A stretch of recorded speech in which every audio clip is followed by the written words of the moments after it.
Right about now, the term social distancing is in a lot more people's vocabularies than it was last year.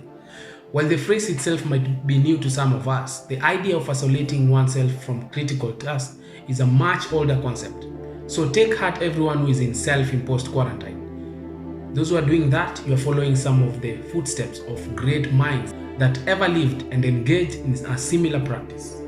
Among those great minds is Sir Isaac Newton. Sir Isaac Newton was in his early 20s when the Great Plague of London hit. So by then, he wasn't a scion. He didn't have that big formal wig. He was just another student at Trinity College in Cambridge. It would be another 200 years before scientists discovered the bacteria that causes the plague.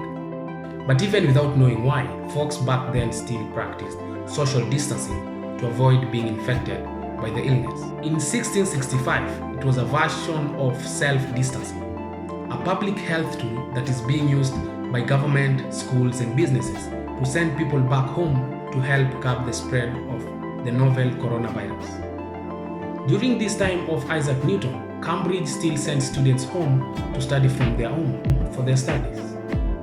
Without his professors to guide him, Newton apparently thrived. So the year he spent away from school later turned out to be the year of wonders.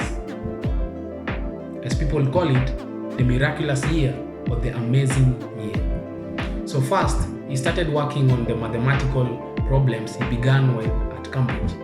The papers he wrote later turned out to be early calculus. So next, he acquired some few prisms and experimented with them in his bedroom.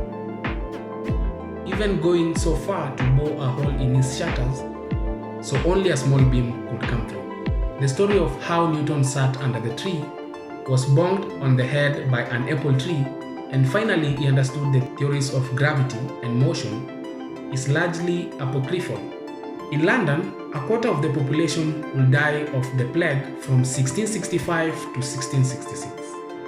It was one of the last major outbreaks in the 400 years that the Black Death ravaged Europe. So in 1667, Newton returned to Cambridge with theories in his hands. Within 6 months, he was made a fellow, and 2 years down the line, a professor.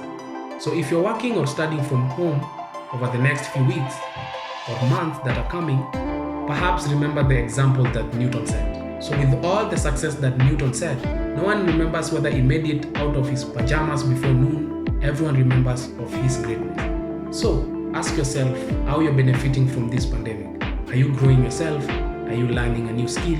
Or are you working on your goals? So let me know in the comment section how you've been bettering yourself and benefiting from this pandemic during this season.